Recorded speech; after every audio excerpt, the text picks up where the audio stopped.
네, 탈무드 계속 읽겠습니다. 솔로몬의 재판. 이 솔로몬은 지혜자이죠. 히브리어는 자음만 있고 모음이 지금도 없습니다. 점으로 모음을 표시하고요.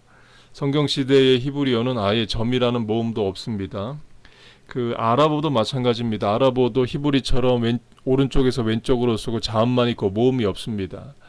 그래서 그 지금의 왕세자 크라운 프린스 세자가 많은데 그 중에 왕이 될 세자가 지금 살만이죠. SALMAN. 이제 그 자음만 쓰면 SLMN이 됩니다. 근데 솔로몬도 자음만 쓰면 SLMN이 되죠. 그래서 이 솔로몬의 아랍어식 이름이 살람인 거예요. 그래서 살람이 아니라 살만인 거고, 마찬가지입니다. 예를 들면 피터라는 이름, 예를 요한이라는 이름이 중국에서는 약한, 그리고 그 스페인어에서는 후안, 이탈리아에서는 지오바니, 이런 식으로 같은 이름이 달리 불립니다. 솔로몬은 유다 3대 왕 가운데 한 사람이다. 그는 지혜가 풍부한 왕으로 알려져 있다. 안식일에 유다인 셋이 예루살렘에 갔다. 당시에는 은행이 없었으므로 셋은 가지고 있던 돈을 땅에 묻어 놓았다. 그런데 일행 가운데 하나가 그 돈을 몽땅 파내어 가져갔다. 이게 현실이죠. 예. 그 이튿날 세 사람은 다시 만나 지혜의 왕으로 알려진 솔로몬 왕에게 나아가 세 사람 가운데 누가 돈을 훔쳤는지 판결해 달라고 하였다.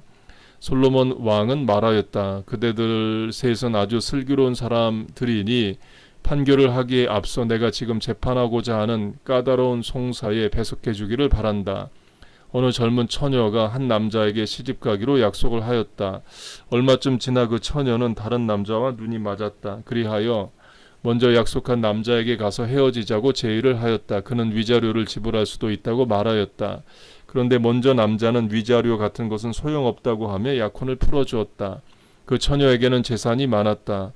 그래서 어느 노인에게 유괴를 당하였다. 그 여자가 말했다. 내 약혼자에게 파혼하자고 하였더니 위자료를 받지도 않고 약혼을 취소해 주었는데 당신도 마찬가지로 나를 그냥 놓아주어야 할 것이요. 노인은 여자의 요구대로 돈을 받지 않고 놓아주기로 하였다.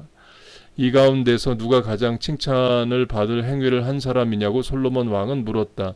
첫 번째 남자가 말하였다. 약혼을 하였다가 위자료도 받지 않고 약혼을 해소시켜준 남자가 가장 칭찬을 받을 만합니다. 여자의 뜻을 누르면서까지 결혼하려 하지 않았고 돈도 받지 않았기 때문입니다. 두 번째 사나이가 말하였다. 아니지요. 그 여자야말로 칭찬을 받아 마땅합니다. 그 여자는 대담하게 먼저 본 남자와의 약혼 해소를 제의하고 진정으로 사랑하는 남자와 혼인하였으므로 그러합니다. 세 번째 사내가 말하였다. 이 이야기는 도무지 종잡을 수 없어 어떻게 돌아가는지 알 수가 없네요. 유괴한 사람으로 말하더라도 돈을 받아내기 위해 유괴를 하였는데 그냥 놓아준다는 것은 앞뒤가 맞지 않는 이야기입니다. 솔로몬 왕은 돈을 훔친 자는 바로 너다 하고 꾸짖었다. 네 일행 가운데 다른 두 사람은 애정이나 두 약혼자 사이에 놓여있는 인간관계나 그들 사이에 부풀어 있는 긴장 관계에 관심이 있는데 너는 오직 돈만 따지고 있으니 내가 범인임에 틀림이 없다. 이게 맞을 수도 있고 틀릴 수도 있는 거죠. 사실 또 거짓말을 할 수도 있는 거고. 그러나 이제 성경에 나오는 그 두 엄마가 한 아이를 놓고 자기 아들이라고 주장하는 것은 누가 봐도 맞죠. 그러니까 지금 같으면 머리카락 하나씩 뽑아서 DNA 검사하면 되겠지만 그때는 이제 심리 검사인 겁니다. 하나님이 주신 지혜인 겁니다. 충용. 군대가 행군을 하고 있었다. 길 오른쪽에는 눈이 내려 얼어 있었다. 왼쪽은 불바다였다. 군대가 오른쪽으로 간다면 얼어붙을 것이고 왼쪽으로 간다면 불타버릴 것이다. 길 한가운데야말로 따뜻함과 시원함을 아울러 얻을 수 있는 길이다. 잘 밸런스를 잘 유지하라는 거죠. 그래서 어느 극단으로 치우치지 않고 지혜롭게 판단하고 행동하라라는 것을 이제 비유로 말하는 거고요. 이게 늘 중간치가 되라를 말하는 것은 아닙니다. 때에 따라서는 옳은 편에 서고 또 불의를 멀리하고 희생을 감수해야 하는 것이 맞죠. 그러니까 이 의도 자체는 맞지만 이게 꼭 중간에 서라, 중간만 해라, 줄 잘 서라 이걸 말하는 것은 아닙니다. 비즈니스, 유다의 역사는 장구하다. 성서시대 유다는 농경사회였다. 구약시대에는 이제 목축하는 자들이었죠. 그러다 가나안 땅에 들어와서 목축도 하고 농사도 짓습니다. 성경에 많이 나오는 비유가 이제 양치는 비유죠. 여호와는 나의 목자시다. 바꿔 말하면 나는 양이다. 그리고 씨 뿌리는 비유, 농사 비유가 있습니다. 아모스 선지자의 경우는 목축도 하고 뽕나무도 치는 이제 투잡스를 뛰기도 했습니다. 교육은 그리 선행되지 않았고 상인이라는 말은 곧 비유대인을 뜻하였다. 유대인들은 자기 고장에서는 거의 물건을 매매하지 않았다. 그러므로 비즈니스에 종사하는 유대인에 대해서는 계량을 정확하게 하라든가 속이지 말라 정도의 간단한 도덕이 있었을 따름이다. 그러나 탈무드 시대에 이르면서 교육 또는 사업이 꽤 발달되고 따라서 탈무드에서도 비즈니스에 대해 매우 관심을 보이게 되었다. 탈무드를 쓴 사람들은 이 세상은 진보한다는 전제에 서 있었는데 진보된 세계를 교육이 매우 발달된 모습으로 묘사하고 있다. 그리고 비즈니스를 함에 있어 지켜야 할 도덕에 관해 여러 가지로 말하고 있다. 탈무드를 편찬한 사람들이 앞으로 세계에서 가장 중요한 구실을 할 것으로 비즈니스를 뽑았다는 것은 매우 탁월한 성경 지명이다. 그 조선 시대로 하면 산농공상해서 상업 비즈니스가 제일 밑에 있었죠. 그래서 상놈이란 말이 그 상인들에서 나온 거예요. 그러나 선교사들이 들어오고 그 상업이 학문이 됩니다. 그 연희 전문, 연세대학교 전신인 연희 전문을 언더우드 선교사가 세우는데 상과대학을 세워요.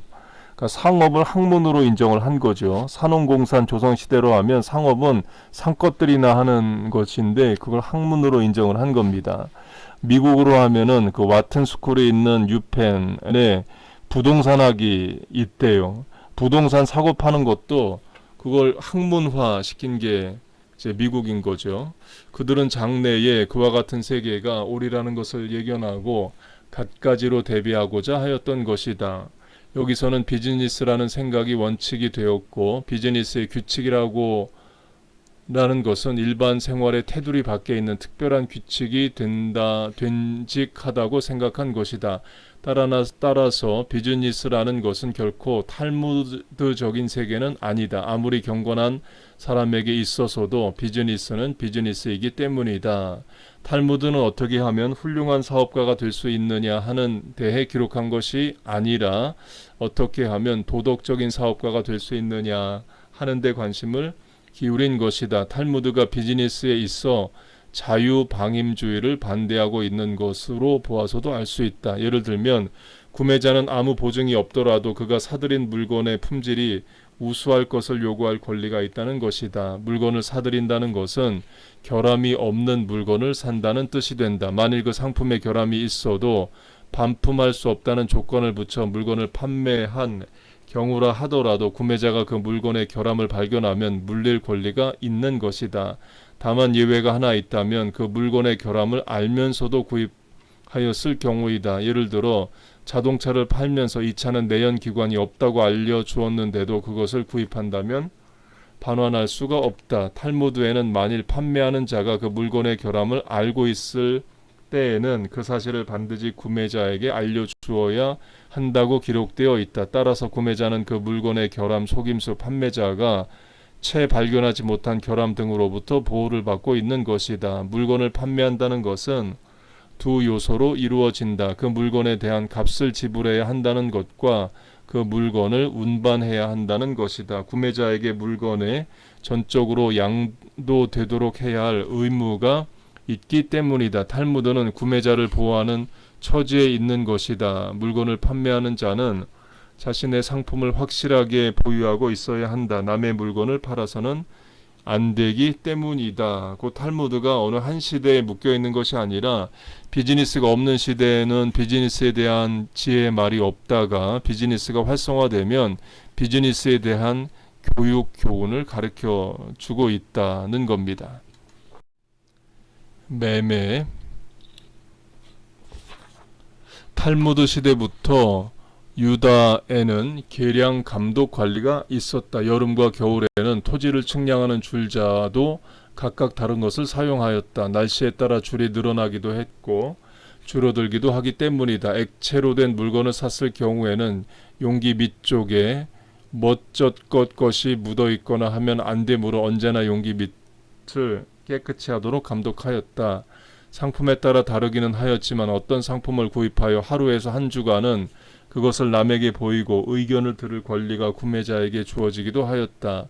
구매자가 전혀 알지 못하는 물건을 샀을 경우에 올바로 판단하지 못할 수 있기 때문이다. 탈무드 시대에는 정가라는 것이 매겨져 있지 않았다. 오늘날에는 어느 회사가 어떤 차는 얼마라고 가격이 정해져 있지만 예전에는 판매자가 마음대로 가격을 정하였다. 탈무드에 따르면 상식적인 값에서 6분의 1을 더 받고 물건을 팔았을 때는 그 매매는 무효화된다. 독점법, 독점금지법 이런 것과 비슷합니다.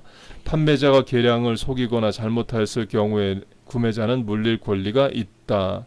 판매자를 보호하는 방법으로서는 구매자가 물건을 살 의향이 없는데도 흥정을 걸면 안 된다고 되어 있다. 또 다른 사람이 사고자 하는 물건을 가운데 끼어들어 살 수 없다고 못 받고자 했다. 상업 간의 윤리를 말하는 겁니다. 토지. 랍비 두 사람이 한 곳에 있는 토지를 서로 사려고 하였다. 한 랍비가 먼저 그 토지에다가 값을 불렀다. 그런데 나중에 랍비가 그 땅을 몽땅 사버렸다. 어떤 사람이 나중에 그 랍비에게 와서 말하였다. 어떤 사람이 과자를 사려고 과자집에 갔더니 이미 사람이 있어 과자의 품질을 따지고 있었습니다. 그런데 뒤에 온 사람이 과자를 몽땅 쓸어가 버렸습니다. 이럴 때는 그 사람을 무엇라고 해야 합니까? 랍비는 말하였다. 나중에 온 사람이 나쁜 녀석임에 틀림이 없지요. 그 사람이 다시 말하였다. 랍비님은 나중에 온 사람이었는데 이 토지를 산 것입니다. 앞서 이 토지를 사려고 값을 매기고 흥정을 했던 사람도 있었지요. 랍비님은 그런 행동을 해도 괜찮은 것입니까? 그리하여 도대체 어떻게 해야 옳으냐 하는 대로 문제가 튕겨졌다. 나중에 랍비가 앞서의 랍비에게 그 토지를 팔도록 해결하자는 의견이 나왔다. 그런데 나중에 랍비가 버티었다. 물건을 사자마자 판다는 것은 상스럽지 못하므로 나는 실소. 두 번째 해결책이 제시되었다. 앞서서 그 랍비에게 토지를 선물하자는 것이었다. 그러나 그 랍비는 그 토지를 선물로는 도저히 받을 수가 없다고 사양하였다. 나중에 그 랍비는 토지를 학교에 기부하였다.